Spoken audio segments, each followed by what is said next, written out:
우리는 하루에도 여러 개의 문을 드나듭니다. 문은 경계를 나타내기도 하고 또한 통로를 의미하기도 합니다. 집의 대문은 집안을 경계하는 동시에 사람들이 드나드는 통로입니다.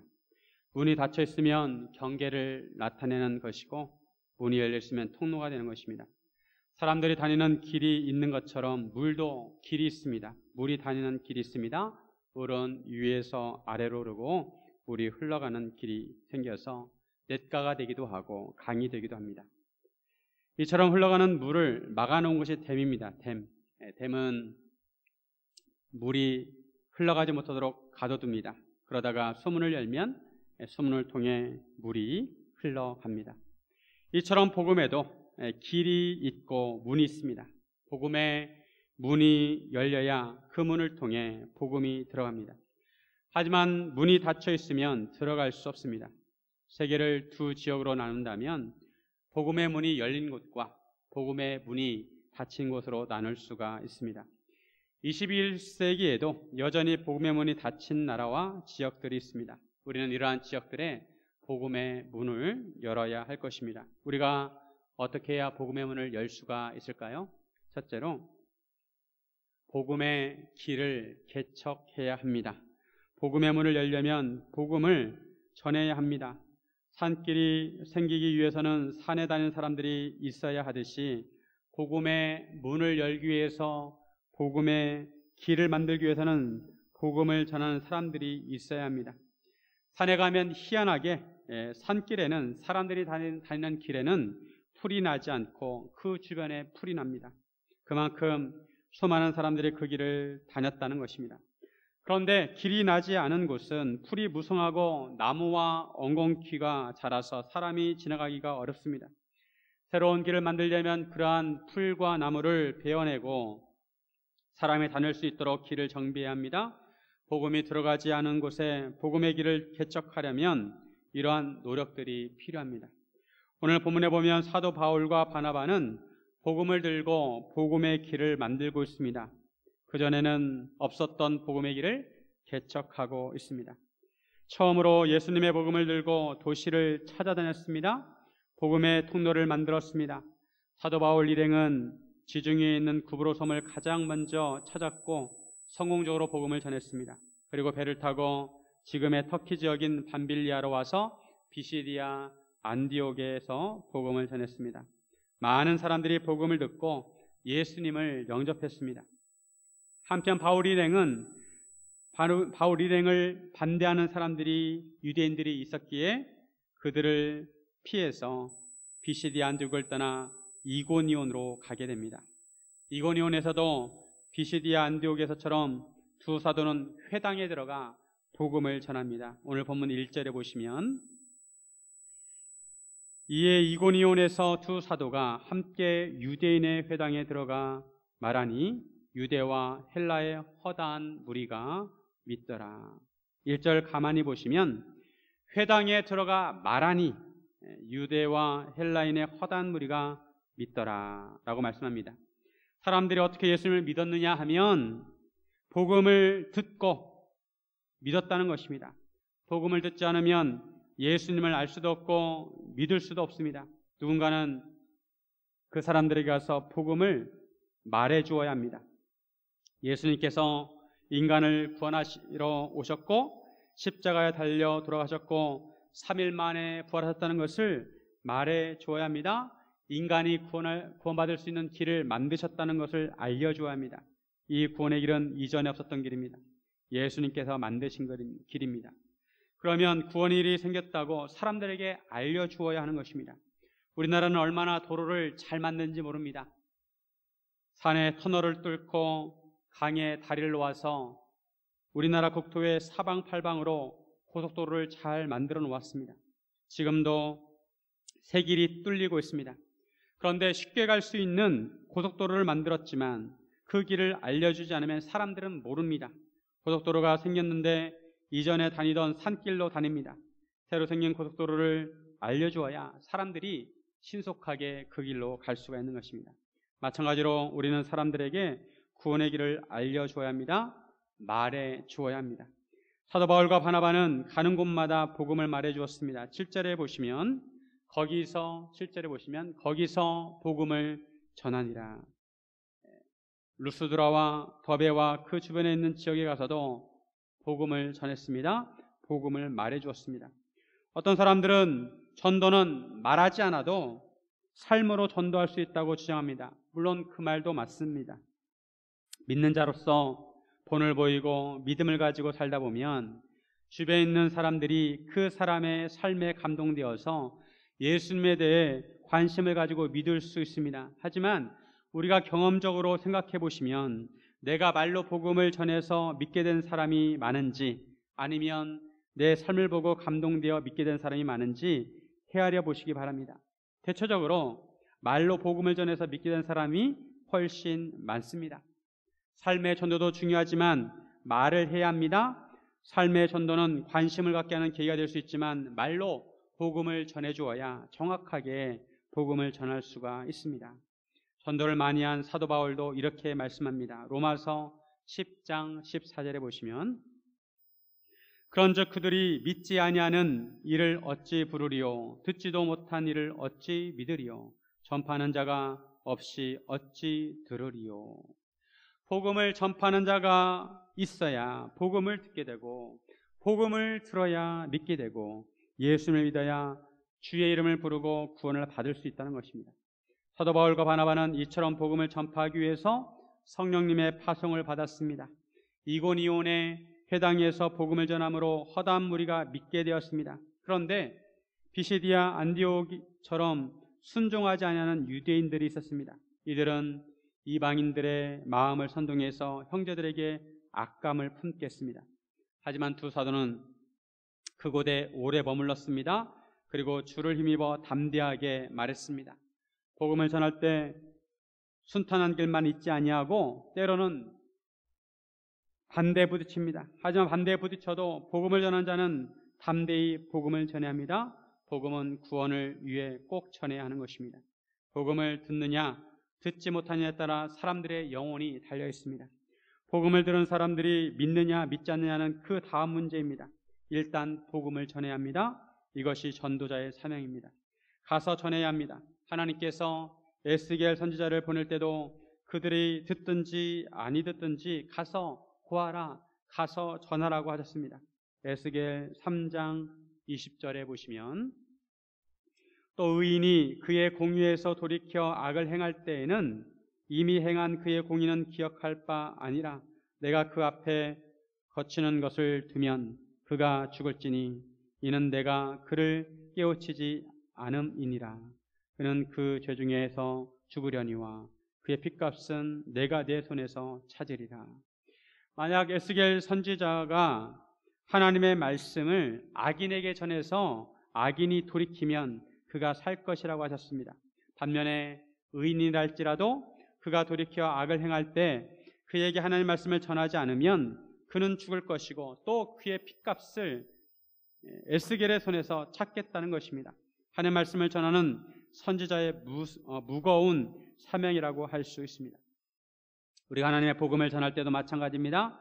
전해도 되고 전하지 않아도 되는 것이 아니라 반드시 복음을 전해야 합니다. 복음을 전해야 복음의 길이 만들어지고 복음의 문이 열리게 되는 것입니다. 한 가지 복음을 전할 때 유념해야 할 것은 갈등이 불가피하다는 것입니다. 사도 바울과 바나바는 반대가 있었지만 주를 힘입어 담대하게 복음을 전했습니다. 그리고 주님께서도 그들의 손으로 표적과 기사를 행하게 하셔서 주님의 은혜의 말씀을 증언하게 하셨습니다.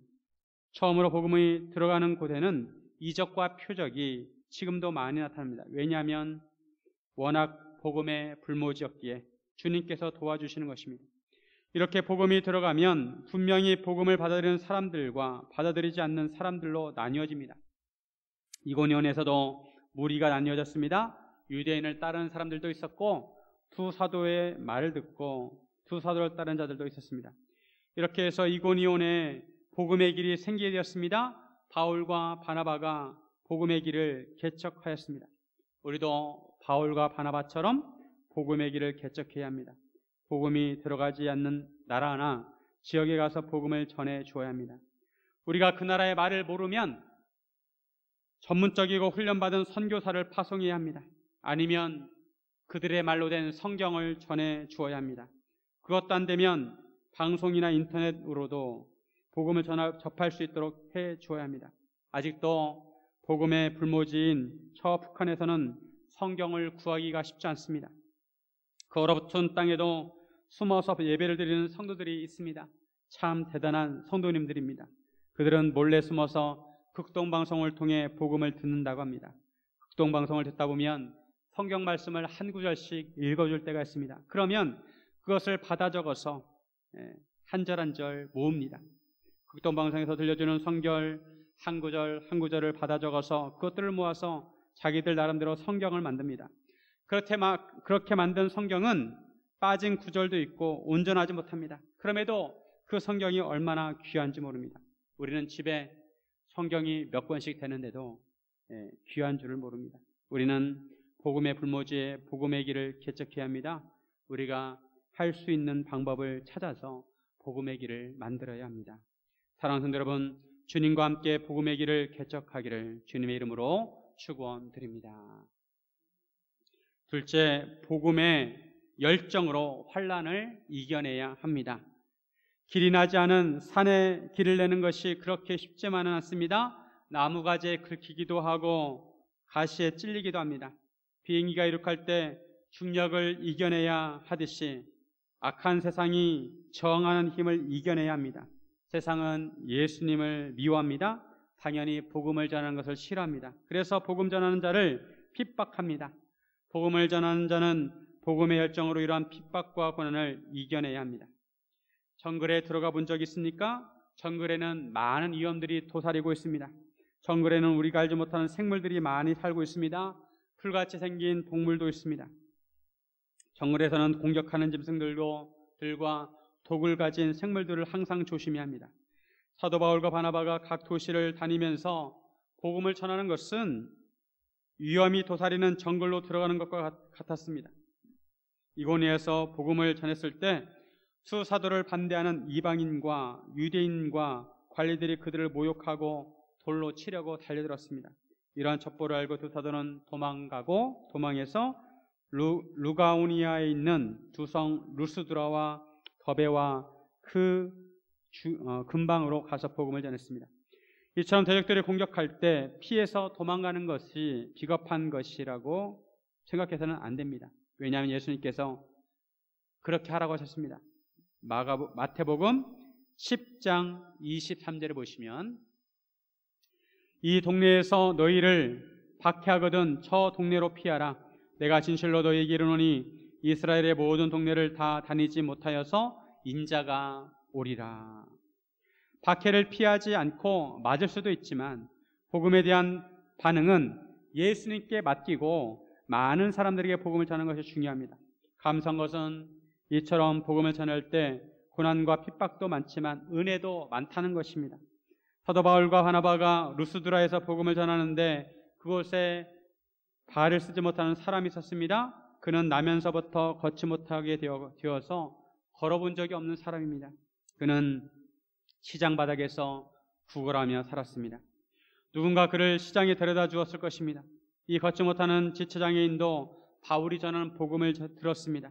그런데 바울이 가만히 주목해 보니까 그에게 구원받을 만한 믿음이 있었습니다. 바울은 그런 믿음을 발견하고 큰 소리로 외쳤습니다. 내 발로 바로 일어서라.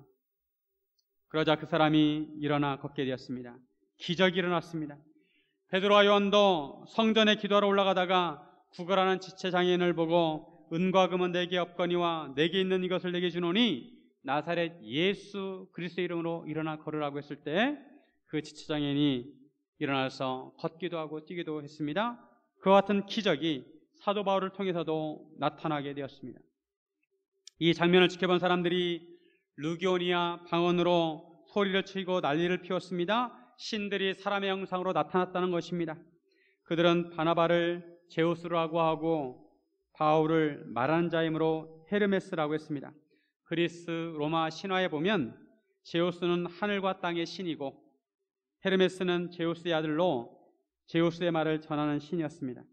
바울이 지체장애인을 일으킨 사건에 얼마나 큰 충격을 받았는지 이 소문이 삽시간에 그 일대로 퍼지게 되었습니다.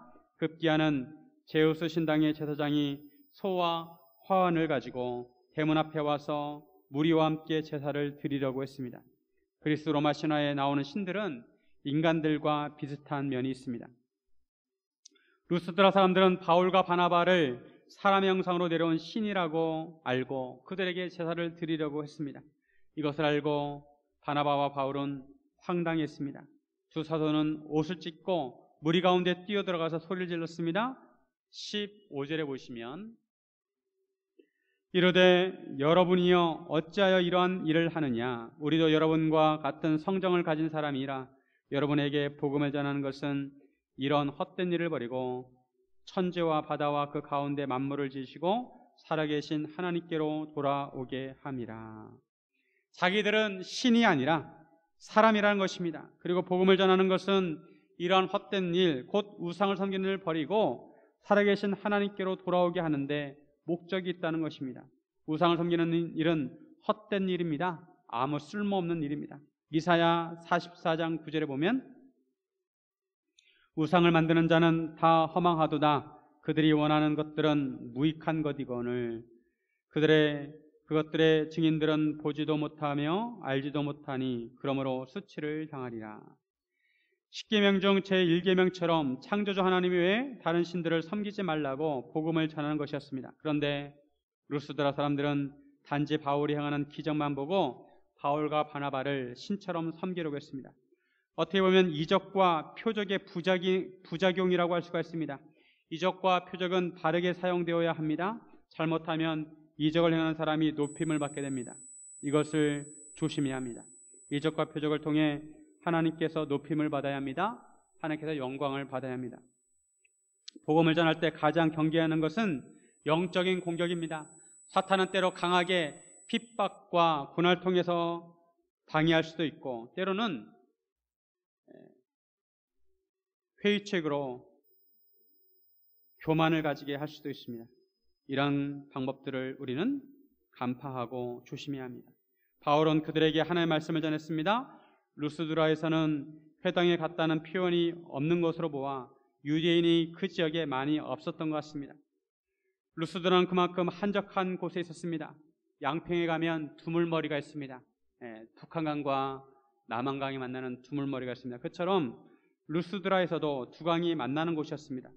바울이 회당에서 복음을 전할 때는 구약 성경 말씀을 인용했습니다. 왜냐하면 그곳에는 유대인들이 있었기 때문입니다. 그런데 루스드라에서는 복음을 전할 때 유대인들이 거의 없었기 때문에 자연 계시를 통해 복음을 전했습니다. 자연에도 하나님의 계시가 있고 자연을 통해서도 하나님을 알 수 있다는 것입니다.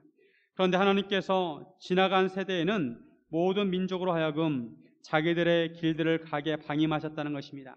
우상을 섬겨도 그대로 내버려 두셨다는 것입니다. 그렇다고 그들에게 죄가 없는 것은 아닙니다. 17절에 보시면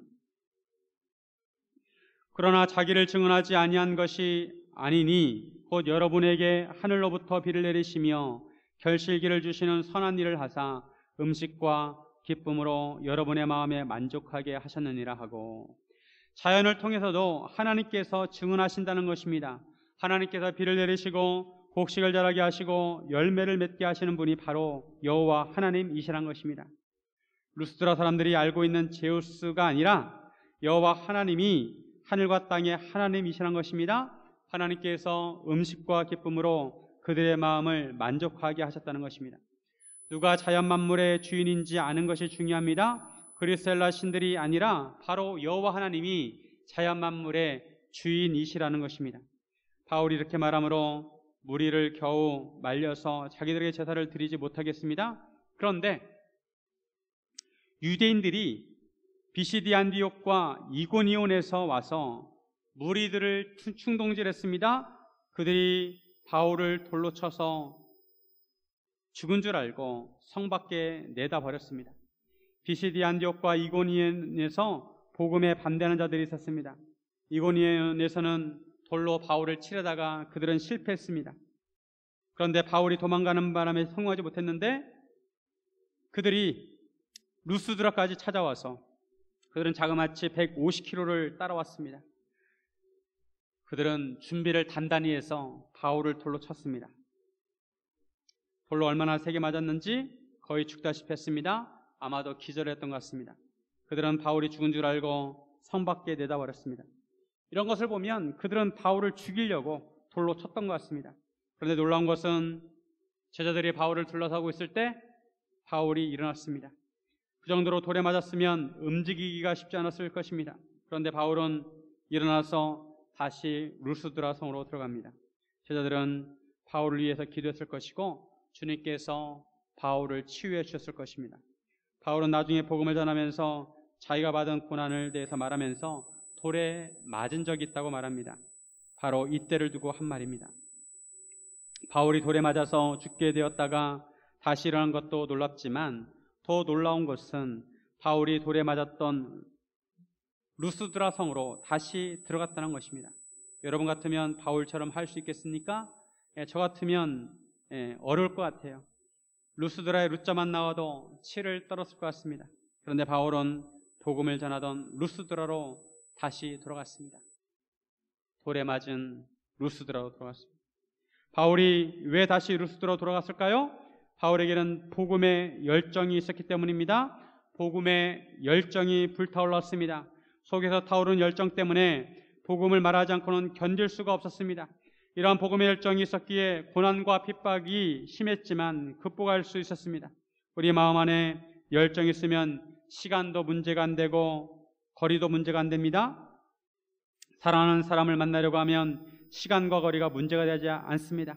새벽에 만나면 어떻고 저녁이면 어떻습니까? 사랑하는 사람을 만나는 생각에 시간은 문제가 되지 않습니다. 눈에 보이지 않으면 사랑도 식는다고 말이 있지만 정말 사랑한다면 거리가 문제가 되지 않습니다.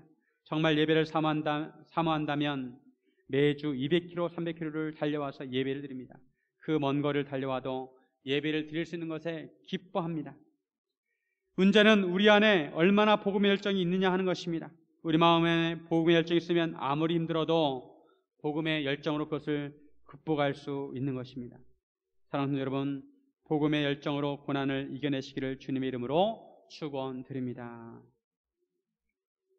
셋째로 복음의 동역자를 세워야 합니다. 복음의 문을 열기 위해서는 복음의 동역자들이 필요합니다. 함께 복음을 전하고 함께 주님의 복음을 위해서 헌신할 수 있는 동역자들을 세워야 합니다. 사도 바울이 초대교회 시대에 성공적으로 선교 사역을 할 수 있었던 것은 이러한 복음의 동역자들이 많이 있었기 때문에 그렇습니다. 사도 바울은 가는 곳마다 이러한 복음의 동역자들을 세우고 그들과 함께 복음 사역을 하였습니다. 복음의 길을 개척하고 교회를 세우고 사람들에게 복음을 함께 전했습니다. 군대에 가면 유격훈련을 받습니다. 산악 레펠이라고 해서 산악훈련을 받습니다. 절벽을 밧줄에 의지해서 내려가기도 하고 절벽과 절벽 사이를 줄로 연결해서 외줄을 타고 건너가기도 합니다. 이렇게 절벽을 내려가거나 외줄을 타고 건너갈 때 생명줄이란 것이 있습니다. 허리춤에 생명줄을 만들어서 고리로 채웁니다. 내가 줄을 놓쳐도 생명줄이 잡아주기에 안전합니다. 동역자들은 바로 이런 역할을 합니다. 내가 복음 사역을 하다가 지치고 힘들 때 복음의 동역자들이 나를 지탱해주고 붙들어주는 역할을 합니다. 우리는 서로 붙들어줄 수 있는 복음의 동역자가 필요합니다. 돌에 맞아 버려진 바울 주변에 제자들이 있었습니다. 이들은 바울과 바나바가 전한 복음을 듣고 예수를 믿게 된 자들입니다. 이들은 바울의 복음의 동역자였습니다. 바울이 쓰러졌을 때 이들은 바울을 돌봐주었고 바울을 부축해 주었습니다. 바울과 바나바는 그 이튿날 함께 더베로 갔습니다. 더베에서도 복음을 전해서 많은 사람들을 제자로 삼았습니다. 그리고 바울과 바나바는 그동안 복음을 전했던 성들을 되돌아갑니다. 더베에서 루스드라로 그리고 이고니온으로 비시디아 안디옥으로 돌아갔습니다. 바울과 바나바가 복음을 전했던 성들에 되돌아가서 한 일은 복음의 동역자들을 든든히 세우는 일이었습니다. 22절에 보시면 제자들의 마음을 굳게 하여 이 믿음에 머물러 있으라 권하고 또 우리가 하나님 나라에 들어가려면 많은 환난을 겪어야 할 것이라 하고 바울과 바나바는 제자들의 마음을 굳게 했습니다. 처음 복음을 들은 초신자들은 영적인 분별력이 약하기 때문에 조금만 시험이 와도 흔들릴 수 있습니다. 그래서 그들에게 마음을 굳게 해서 믿음에 머물러 있으라고 권면을 했습니다. 또한 그들에게 하나님 나라에 들어가려면 많은 환난을 받아야 할 것이라고 했습니다. 바울이 핍박과 고난을 받는 모습을 보고 제자들이 두려워할 수도 있었습니다. 하지만 바울은 그들을 격려하고 위로하면서 환난을 이겨내야 한다고 했습니다. 예수님께서도 세상에서는 너희가 환난을 당하나 담대하라, 내가 세상을 이겨노라 라고 했습니다. 하나님 나라에 들어가려면 환난을 겪어야 합니다. 이때 우리에게 필요한 것은 담대함입니다. 그리고 복음의 동역자들을 세우기 위해서 각 교회의 장로들을 세웠습니다. 23절에 보시면 각 교회에서 장로들을 택하여 금식기도하며 그들이 믿는 주께 그들을 위탁하고, 복음을 전한 각 성마다 복음을 듣고 예수님을 믿는 사람들이 많이 생겨나게 되어서 교회가 형성되게 되었습니다. 참 감사한 일입니다. 그런데 형성된 교회를 그냥 방치하면 믿는 사람들이 뿔뿔이 흩어질 수가 있습니다. 그래서 바울과 바나바는 그렇게 형성된 교회를 잘 관리하기 위해서 장로들을 택했습니다. 장로들로 하여금 교회를 돌보도록 하고 교회를 지키고 복음 사역을 하도록 한 것입니다. 장로교회는 장로란 직분이 있습니다. 장로는 교회를 대표하는 직분입니다.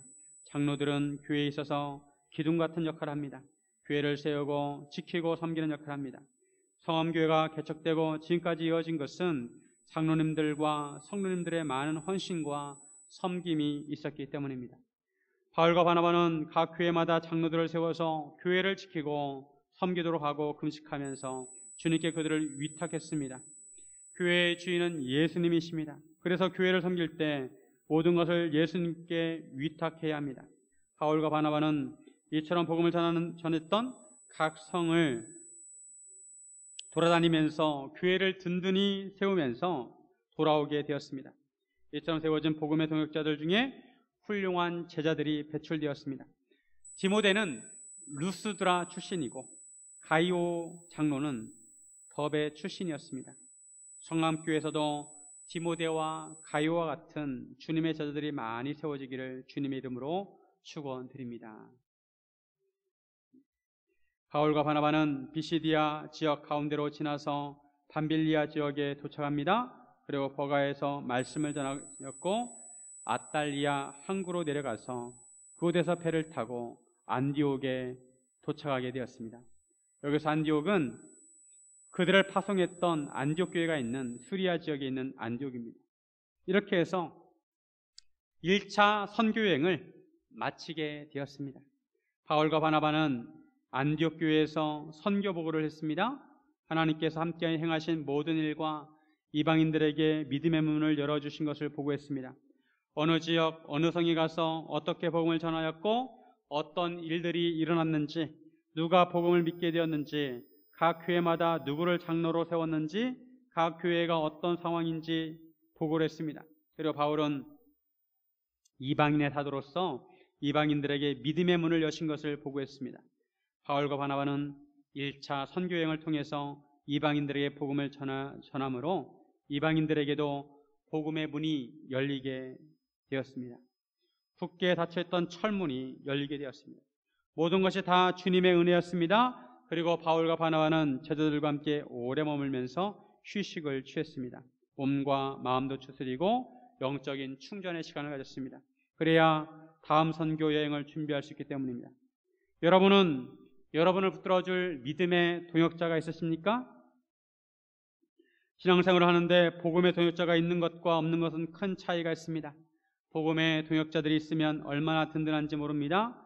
인간은 항상 건강하지 않습니다. 때로는 병들고 넘어지고 힘이 빠질 때가 있습니다. 너무 자신의 건강을 과신해서는 안 됩니다. 우리의 육체는 세월이 갈수록 후퇴하게 되어 있습니다.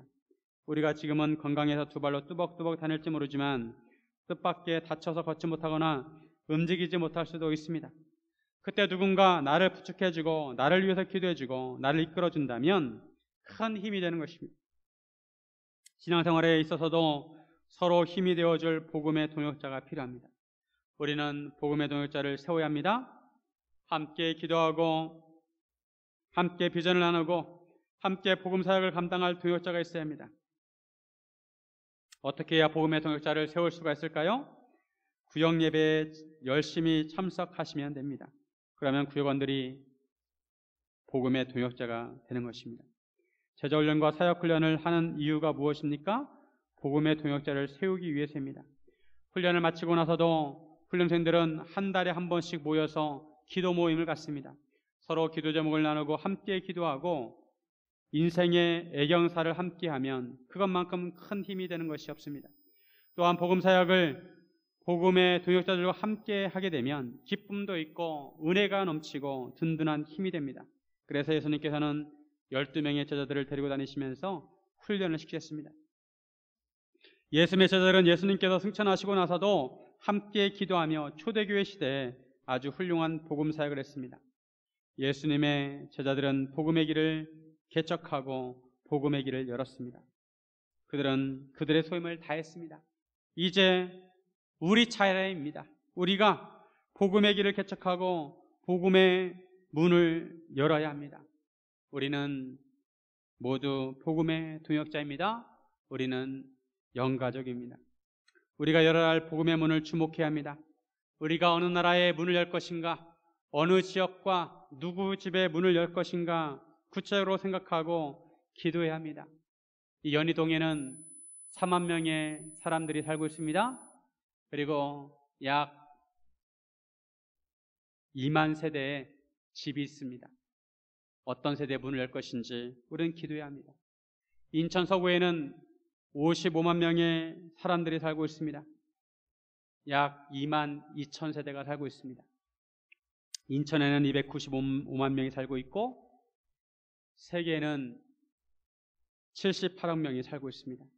우리는 어떤 문을 열어야 할 것인지, 누구의 마음의 문을 열어서 복음을 전해야 될 건지 구체적으로 생각하면서 기도해야 할 것입니다. 사랑하는 여러분, 우리 모두 함께 복음의 동역자가 되어서 복음의 길을 개척하고 복음의 문을 열기를 주님의 이름으로 축원드립니다. 함께 기도하겠습니다.